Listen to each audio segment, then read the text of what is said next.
Imported classes चल रही हैं HRTC कंडक्टर एग्ज़ाम के लिए और हम हिस्ट्री डिस्कस कर रहे हैं। अगर आप इन क्लासेस को अच्छे से फॉलो कर लेते हैं तो मैक्सिमम आपके क्वेश्चंस जो हैं इन्हीं क्लासेस से कवर हो जाएंगे। 4 या 5 सालों के एक्सपीरियंस के हिसाब से ही मैं इन क्लासेस को डिस्कस कर रहा हूँ। बाकी जो भी आपके डाउट्स, क्वेरीज, क्वेश्चंस होंगे आप कमेंट बॉक्स में ज़रूर बताइएगा, ठीक है। तो चलो स्टार्ट करते हैं। पिछले लेक्चर में हमने जो बुद्धिज़्म है उसको डिस्कस कर लिया है। आगे अब हम देखने वाले हैं दक्षिण भारत के जो प्रमुख राजवंश रहे हैं और उनकी जो स्थापना करी है किसी भी व्यक्ति के द्वारा, शासक के द्वारा। यहाँ से एक क्वेश्चन पक्का आता है हर बार एग्ज़ाम में। तो चालुक्य वंश की स्थापना की थी जय सिंह ने। पल्लव वंश जो है सिंह विष्णु। राष्ट्रकूट, ये बहुत बार एग्ज़ाम में क्वेश्चन आ चुका है। राष्ट्रकूट वंश जो है दंती दुर्गा के द्वारा इसकी स्थापना की गई है। उसके बाद है चोल वंश, विजयालय। उसके बाद चौहान वंश, वासुदेव। होयसल वंश, विष्णुवर्धन। पाल वंश, ये बहुत बार क्वेश्चन एग्जाम में आया हुआ है। गोपाल। और दोस्तों जो मगध है, प्राचीन इतिहास भारत का जो रहा है उसमें ये बहुत ही महत्वपूर्ण एक स्थान रहा है। यहाँ पे काफ़ी सारे राजवंश हमें देखने को मिले, काफ़ी शक्तिशाली शासक यहाँ पे देखने को मिले। तो सबसे पहले बृहद्रथ वंश जो है इसकी स्थापना बृहद्रथ ने की, ईजी है। उसके बाद हर्यंक वंश, ये बहुत बार क्वेश्चन एग्जाम में आया हुआ है। तो बिंबिसार ने हर्यंक वंश जो है उसकी स्थापना की थी। उसके बाद ये भी ईजी है, शिशुनाग वंश जो है इसकी स्थापना शिशुनाग ने की। नंद वंश की स्थापना महापद्म नंद ने की। मौर्य वंश, ये तो आपको पता ही होगा, बड़ा ईजी क्वेश्चन का आंसर है। मौर्य वंश की स्थापना चंद्रगुप्त मौर्य ने की। देखो दोस्तों, इम्पोर्टेंट क्वेश्चन यहाँ से बनता है, जो मगध है उसकी पुरानी राजधानी क्या थी? ग्रीवराज। और इसको बसुमती नगर के नाम से भी जाना जाता है। तो बृहद्रथ जो हैं उनके जो पिता बसु थे, इन्होंने गिरिवराज जो है इसकी स्थापना की थी, जो कि राजधानी रही किसकी? मगध की। और बाकी तो हम देख ही चुके हैं, बिंबिसार ने हर्यंक वंश की स्थापना करी। हर्यंक वंश का अंतिम राजा जो है इसका नाम है नागदशक। तो अंतिम राजा और किसी भी राजवंश की स्थापना किसने करी है, ये क्वेश्चन बनता है। नागदशक जो है, जो शिशुनाग नामक एक ऑफिशियल था, उसने जो नागदशक है इसको राजा के स्थान से हटाया और खुद राजा बना था। तो शिशुनाग वंश की स्थापना यहीं से हुई थी। फिर हमें नंद वंश देखने को मिला। अब यहाँ पे इम्पोर्टेंट क्वेश्चन बनता है बार बार कि नंद वंश का अंतिम राजा कौन था? तो घनानंद, ये नाम याद रखना। चंद्रगुप्त मौर्य ने घनानंद जो है उसे हरा के मौर्य राजवंश जो है उसकी स्थापना की थी। तो ये भी इम्पोर्टेंट फैक्ट है। अब ये जो मौर्य वंश है इसमें सबसे शक्तिशाली शासक कौन बना? तो अशोक। अशोक के जो शिलालेख हैं बहुत ही ज़्यादा फेमस हैं, यहाँ से क्वेश्चंस बनते हैं। तो कौन कौन से जो शिलालेख हैं काफ़ी इम्पोर्टेंट हैं। टोटल इनकी संख्या 14 है, ये याद रखना।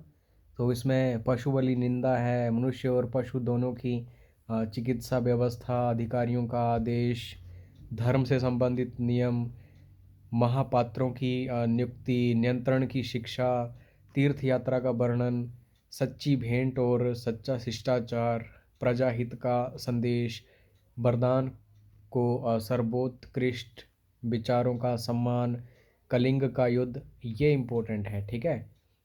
13वां जो पिलर है वहाँ पे देखने को मिला, जो 13वां शिलालेख है। 14वां जो है जनता को धार्मिक जीवन जीने के लिए प्रेरित करना।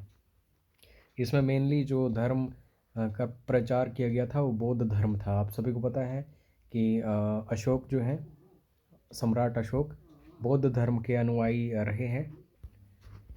दोस्तों आप सभी का क्वेश्चन आता है कि सर हमें याद नहीं होता, तो याद करने के लिए हमें क्या करना पड़ेगा? तो मैक्सिमम जो स्टूडेंट्स याद करते हैं उनकी जो एक विधि होती है याद करने की, वो है दोस्तों रिवीजन। बार बार रिवाइज करो। तो एक बार फिर से हम इन पिलर्स को, इन शिलालेखों को रिवाइज कर लेते हैं। पहला शिलालेख जो है, इसमें पशु बलि की निंदा जो है वो की गई है, तो पहला ये हो गया। दूसरे शिलालेख में मनुष्य एवं पशु की चिकित्सा जो है उसके बारे में दर्शाया गया है।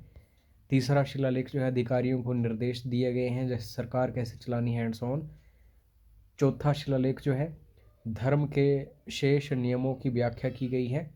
पांचवा शिलालेख जो है, महापात्रों की नियुक्ति। उसके बाद छठवां शिलालेख जो है, आत्मनियंत्रण की शिक्षा यहाँ पे हमें देखने को मिलती है। सातवां शिलालेख अशोक की तीर्थ यात्रा। आठवां शिलालेख अशोक की तीर्थ यात्रा। तो ये दोनों सेम ही है। नौवां शिलालेख जो है, सच्ची भेंट और सच्चा शिष्टाचार हमें यहाँ पे देखने को मिला है।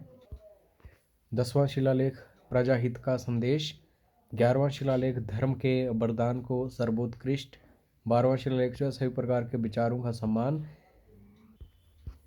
जो सबसे महत्वपूर्ण है 13वां शिलालेख कलिंग का युद्ध। आज के टाइम में कलिंग कहाँ पे है, तो ये दोस्तों उड़ीसा में है, ये याद रखना, ठीक है। तो कलिंग युद्ध वो अशोक का हृदय परिवर्तन। इसी के बाद जो अशोक है उसने जो लड़ाई है, युद्ध है, उन्हें त्याग दिया था। 13वां शिलालेख, ठीक है। 14वां शिलालेख लोगों को धार्मिक जीवन जीने के लिए प्रेरित करना।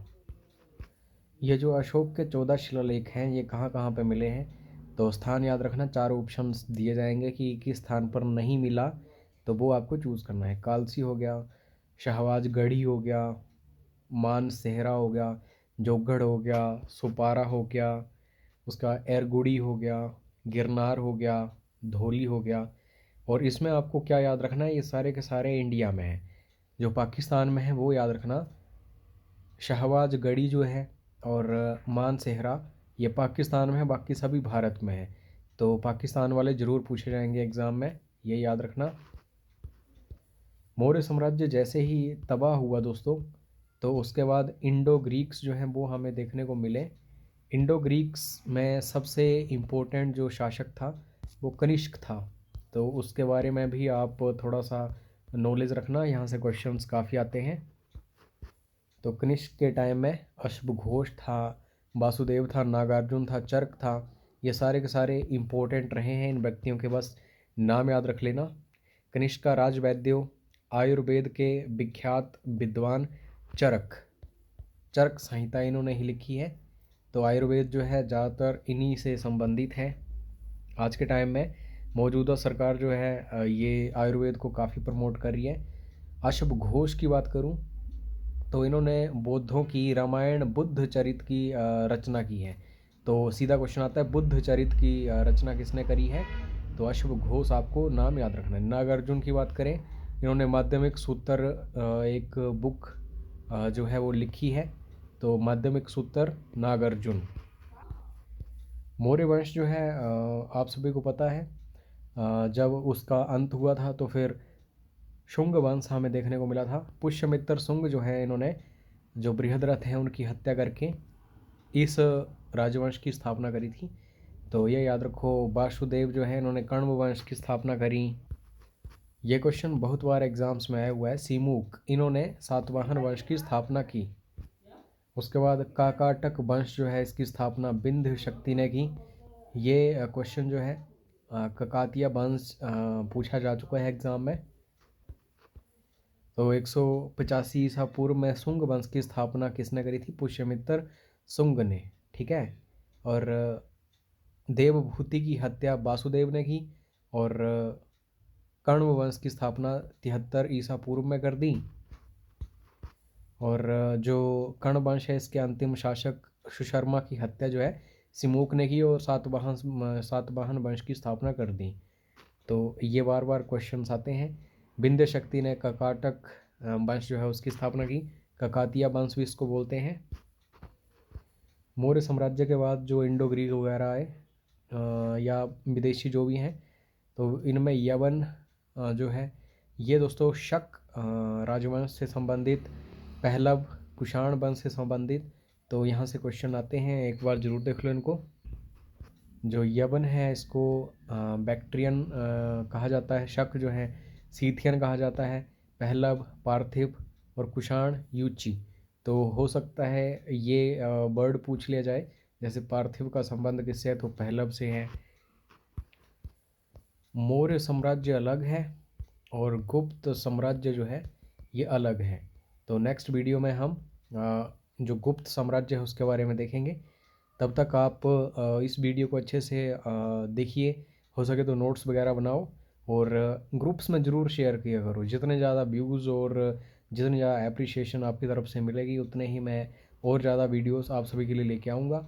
मैं वादा करता हूँ अगर आप इस सीरीज़ को अच्छे से फॉलो कर लोगे तो आपका आराम से HRTC कंडक्टर का एग्ज़ाम जो है ये दोस्तों क्रैक हो जाएगा। बाकी मिलते हैं नेक्स्ट वीडियो में। जय हिंद, जय हिमाचल।